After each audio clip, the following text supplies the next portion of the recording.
So guys, जैसा कि हमने पिछले एपिसोड में देखा कि जांगलू और शेन पास की तरफ जा रहा था। रास्ते में उसे एल्डा जो और लुलू मिले। गोश्त मास्टर उन्हें मारने की कोशिश कर रहा था, लेकिन जांग ने उसे रोक दिया। फिर अब हम गोश्त मास्टर को देखते हैं, वो एक फॉर्मेशन एक्टिवेट करके जांग का कल्टिवेशन कमजोर करने लगा। जांग को इस बारे में पता चल गया था और उसे काफी गुस्सा आता है, पर वो कुछ करे उससे पहले गोश्त मास्टर ने उस पर हमला कर दिया। जांग इधर उधर जाकर उसके हमलों से बच गया और अपने ब्लड हैंड की मदद से उसे पकड़ने की कोशिश करता है, पर गोश्त मास्टर उससे बचकर बाहर निकल गया। वो एक अम्ब्रेला एक्टिवेट कर लेता है, जिसकी वजह से जांग का अटैक फेल हो गया। पर उसकी पावर देखकर गोश्त मास्टर काफी खुश था। वो कहता है कि मैंने तुम्हारी डिओरिंग टेक्निक के बारे में काफी सुना था, पर मुझे उम्मीद नहीं थी कि तुम इतने ताकतवर होंगे। तुमने सच में मुझे हैरान कर दिया। जांग गुस्से में आकर उस पर हमला करने लगा, लेकिन गोश्त मास्टर बोन बेल बजाकर उसे दोबारा घर के अंदर भेज देता है। जांग को समझ नहीं आ रहा था कि आखिर वो अचानक घर के अंदर कैसे टेलीपोर्ट हो गया। आसपास देखने के बाद उसे पता चलता है कि गोश्त मास्टर ने ट्रैपिंग स्पेल्स की मदद से उसे कमरे के अंदर फंसा दिया। वो तुरंत गोल्डन बुद्धा बेल को एक्टिवेट करता है, जिसकी वजह से वो जगह पूरी तरीके से नष्ट हो गई। उसके साथ ही ट्रैपिंग स्पेल्स भी बर्बाद हो जाते हैं। जांग दोबारा उस पर हमला करने के लिए जाता है, पर गोश्त मास्टर बोन बेल से का इस्तेमाल करके हर बार उसके हमले से बच गया और एक जोरदार अटैक करके उसे दूर कर देता है। शुरुआत में जांग को समझ में नहीं आ रहा था, पर कुछ वक्त बाद उसे पता चल जाता है कि गोश्त मास्टर ये सब अपनी बोन बेल्स की मदद से कर रहा है। वो चालाकी से जमीन पर एक फॉर्मेशन एक्टिवेट कर देता है और गोश्त मास्टर पर हमला करने के लिए चला गया। गोश्त मास्टर बोन बेल्स का इस्तेमाल करके उसके हमले से बचना चाहता था, पर इस बार जांग ने अपनी सीक्रेट फॉर्मेशन का इस्तेमाल करके बोन बेल्स को दूर कर दिया, जिसकी वजह से गोश्त मास्टर कुछ नहीं कर पाता और जांग ने उसकी गर्दन पकड़ ली। गोश्त मास्टर काफी डर गया था, पर वो कुछ करे उससे पहले जांग ने उसकी तोड़कर उसे मार डाला। लेकिन उसके मरने के बाद भी उसकी फॉर्मेशन एक्टिवेट थी, जिससे जांग काफी ज्यादा हैरान हो गया। उसे समझ नहीं आ रहा था कि आखिर गोश्त मास्टर के मरने के बाद भी उसकी फॉर्मेशन एक्टिवेट क्यों है। तभी गोश्त मास्टर की दूसरी बॉडी ने उस पर हमला कर दिया। जांग को उसके बारे में पता चल गया था और वो उसे दूर करके अपने ब्लड आर्ट की मदद से उस पर पावरफुल हमला करता है, जिसकी वजह से गोश्त मास्टर दोबारा से मारा गया। उसके हाथ में कुछ स्पेल्स थे और उसकी मौत के बाद वो इस कल से नष्ट होते जा रहे थे। जांग समझ जाता है कि ये सब गोश्त मास्टर की क्लोन बॉडीज है और उसे मारने के लिए उसकी सारी क्लोन बॉडी को खत्म करना होगा। गोश्त मास्टर की एक और बॉडी वहां गई। वो कहता है कि मुझे यकीन नहीं हो रहा कि तुमने सच में मेरी क्लोन बॉडीज के बारे में पता लगाकर दो बॉडीज को भी नष्ट कर दिया। तुम सच में गोश्त किंग सेक्ट के डेप्यूटी लीडर बनने के लायक हो। जांग कहता है कि तुमने मुझे कमजोर समझने की भूल की, जिस वजह से तुम्हें हैरानी हो रही है, पर मैं तुम्हारी पावर के बारे में जानता हूँ। मुझे समझ नहीं आ रहा कि तुम्हें पूरी तरह से मारने के लिए मुझे तुम्हारी कितनी बॉडीज को नष्ट करना होगा। गोश्त मास्टर हंसने लगा। वो कहता है कि मैं तुम्हें अपने सीक्रेट टेक्निक के बारे में बताऊंगा, तुम्हें खुद इस बारे में पता लगाना होगा। मुझे मारने के लिए तुम्हें काफी मेहनत करनी पड़ रही है, पर मैं तुम्हें आसानी से मार सकता हूँ। ये कहकर उस पर हमला करने लगा, लेकिन जांग अपनी ब्लड डिवोरिंग स्टिक के जोरदार हमले से उसकी बॉडी नष्ट कर देता है। इस तरह उसकी एक और बॉडी नष्ट कर दी। अब गोश्त मास्टर के हाथ पर सिर्फ एक ही स्कल बचा था, यानी उसकी आखिरी बॉडी बची है। वो कॉफिन से बाहर आकर अपना हाथ देखने लगा और कहता है कि मुझे उम्मीद नहीं थी कि मैं मेरे रजिस्ट्रेशन से बाहर निकलकर मेरी सारी क्लोन बॉडीज को नष्ट कर देगा। यह मेरी सोच से काफी ज्यादा पावरफुल निकला। अब मुझे संभल कर रहना होगा, वरना ये मेरे लिए खतरा बन जाएगा।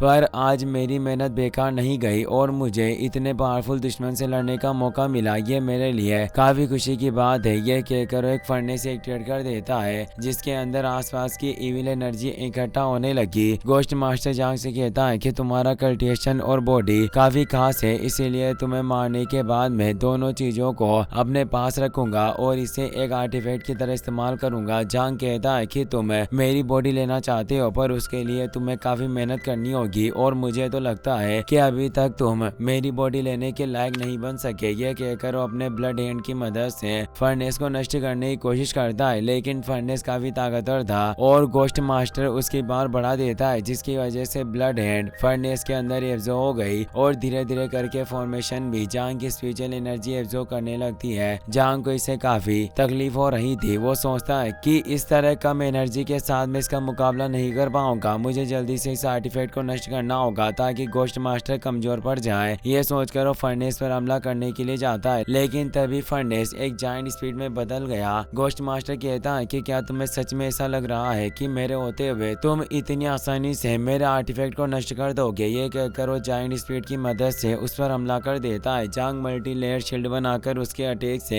बचने की कोशिश करने लगा। वो सोचता है कि इस रेस्ट्रिक्शन के साथ में डायरेक्ट गोस्ट मास्टर से नहीं लड़ सकता और अगर ये फाइट ऐसे ही चलती रही तो मैं जल्द ही हार जाऊंगा। स्पीड के अटैक की वजह से जांग की शील्ड कमजोर होती जा रही थी। मौके का फायदा उठाकर गोस्ट मास्टर ने भी उस पर हमला कर दिया। जांग उसे गोल्डन बेल के अंदर कैद कर देता है ताकि उसे खुद को संभालने का वक्त मिल सके, लेकिन गोस्ट मास्टर गोल्डन बेल से बाहर टेलीपोर्ट हो गया। वो गोस्ट नेल की मदद से जांग पर हमला कर देता है। जांग ने शील्ड की मदद से नेल को रोकने की कोशिश की पर नेल उसकी बॉडी को चीरकर निकल जाती है। नेल पर जांग का ब्लड आ चुका था। उसका इस्तेमाल करके गोस्ट मास्टर एक फॉर्मेशन एक्टिवेट करके लगातार जांग पर हमला करने लगा, जिसकी वजह से उसकी बॉडी पूरी तरीके से नष्ट हो जाती है और जमीन पर उसका खून बहने लगा। गोस्ट मास्टर को लग रहा है कि वो मर चुका। वो कहता है कि मुझे लग रहा है कि मैं इसकी बॉडी को नष्ट किए बिना अपने काम में लूंगा, पर अफसोस की बात है कि मुझे ना चाहते हुए भी उसका शरीर नष्ट करना होगा। तभी जांग तेजी से उसके पीछे आ गया और अपने ब्लड डिवोरिंग स्टिक के जोरदार अटैक से उसे दूर गिरा देता है। गोस्ट मास्टर इससे बहुत ही ज्यादा हैरान था। वो पूछता है कि मैंने तुम्हारा ब्लड सेक्रीफाइस करके तुम्हारी बॉडी को नष्ट कर दिया था, तो आखिर तुम जिंदा कैसे बच गए? जांग कहता है कि तुम्हें क्या लगता है कि सिर्फ तुम्हें अपनी सीक्रेट टेक्निक का इस्तेमाल करके खुद को बचा सकते हो? मेरे पास भी कुछ टेक्निक्स है जिसकी मदद से मैंने तुम्हें बेवकूफ बनाया। तुम्हारा हमला करने से पहले मैंने असली बॉडी को अलग कर लिया था, जिस वजह से तुम मेरा कुछ नहीं कर सके। गोस्ट मास्टर को समझ में आ गया था कि वो कितनी भी कोशिश क्यों ना कर ले पर जांग को नहीं हरा सकता। वो कहता है कि तुम्हें खुद भी समझ में आ गया होगा कि हम दोनों एक दूसरे को नहीं हरा सकते, तो बेहतर होगा कि हम इस लड़ाई को यहीं खत्म कर दें। जांग की एनर्जी भी काफी कम हो गई थी। वो सोचता है कि अगर मेरा कल्टिवेशन जरा सा भी कम होता तो मुझे डर है कि आज मैं गोस्ट मास्टर के हाथों मारा जाता,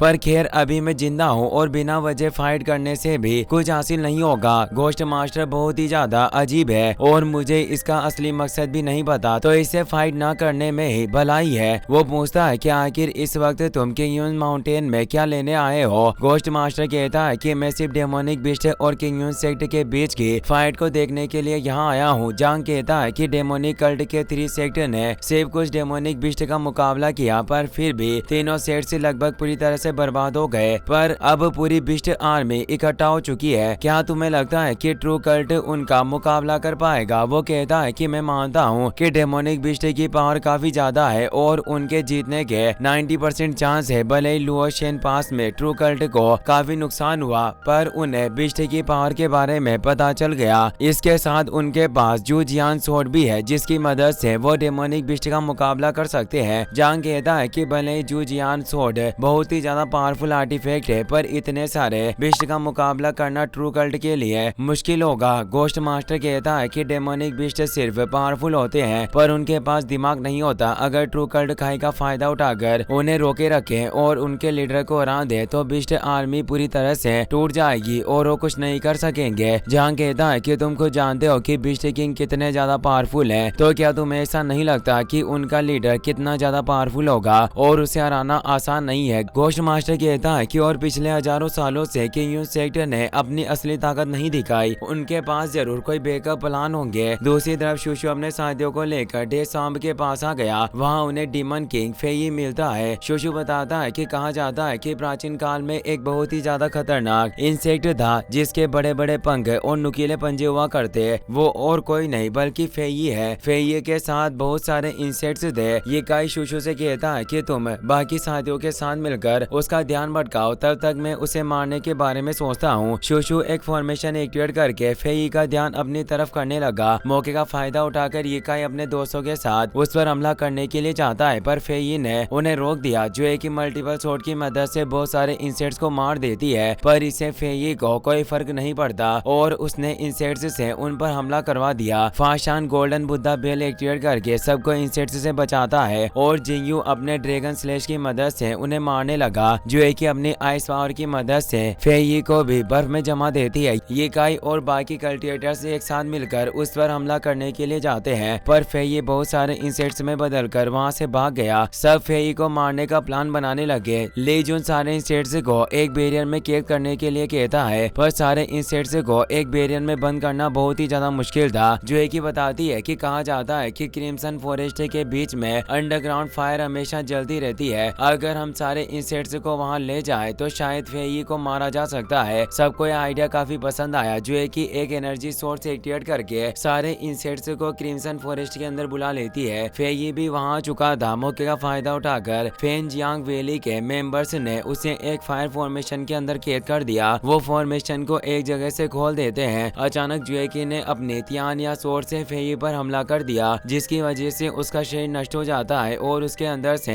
4 एलिमेंट क्रिस्टल बाहर निकले, पर उनके अंदर से लगातार एनर्जी रिलीज हो रही थी। इसीलिए ली जून और हुन पास जाकर देखने लगते हैं, लेकिन तभी क्रिस्टल के अंदर से अर्थ, वाटर, फायर और विंड के 4 एलिमेंट डीमन किंग बाहर निकले। वो अपनी एलिमेंट पावर से हमला करते हैं, जिसकी वजह से इकाई और बाकी सारे कल्टिवेटर्स दूर जा गिरे। इकाई कहता है कि हमें 4 ग्रुप में बढ़कर इनका मुकाबला करना होगा ताकि जल्दी से इन्हें खत्म कर सके। सब हमला करने के लिए जा रहे थे, पर अचानक 4 एलिमेंट इंसेक्ट्स अपनी पावर कंबाइन करके उन पर हमला करते हैं। शोशु सब लोगों की स्पिरिचुअल एनर्जी को मिलाकर एक डिफेंस फॉर्मेशन एक्टिवेट करता है। सब उनके अटैक को रोकने की कोशिश करते हैं, जिससे उन्हें काफी तकलीफ हुई, पर फिर भी वो हार नहीं मानते। जो है कि फायर इंसेक्ट को पकड़कर मार देती है। जिंगयू ने अपने ड्रैगन की मदद से वाटर इंसेक्ट को पकड़ लिया और येकाई ने अपनी स्वॉर्ड की मदद से उसे मार डाला। सोंग ने फाशान के साथ मिलकर अर्थ इंसेक्ट को मार दिया और ली जून हुन के साथ मिलकर विंड इंसेक्ट को मार देता है, जिससे फेई पूरी तरह से मारा गया। जांग गोस्ट मास्टर से बातें करने के बाद जा रहा था। उसे कुछ वक्त पहले की बात याद आती है। गोस्ट मास्टर बताता है कि मुझे यकीन है कि तुमने हुआ न्यू मेंशन के बारे में तो सुना ही होगा। वहाँ किंगयुन माउंटेन के फाउंडर किंगयुन जी और किंगये को एनलाइटमेंट मिला था। वो जगह किंगयुन सेक्ट का ट्रेजर है और वहीं जो जियांग सोर्ड को बनाया गया था। सिर्फ एक जनरेशन का सेक्ट लीडर ही वहाँ जाकर कल्टिवेशन कर सकता है। जांग कहता है कि कहीं ऐसा तो नहीं कि वहाँ न्यू मेंशन एक सीक्रेट रियल्म है जो हमारे कल्टिवेशन के लिए फायदेमंद साबित हो। गोस्ट मास्टर हमें जवाब देता है। जांग सोचता है कि गोस्ट मास्टर की बातों से ऐसा लग रहा है कि गोस्ट किंग वहाँ न्यू मेंशन में गए होंगे और सच का पता लगाने के लिए मुझे भी वहाँ जाना होगा। इसी के साथ ये एपिसोड यहीं पर खत्म हो जाता है।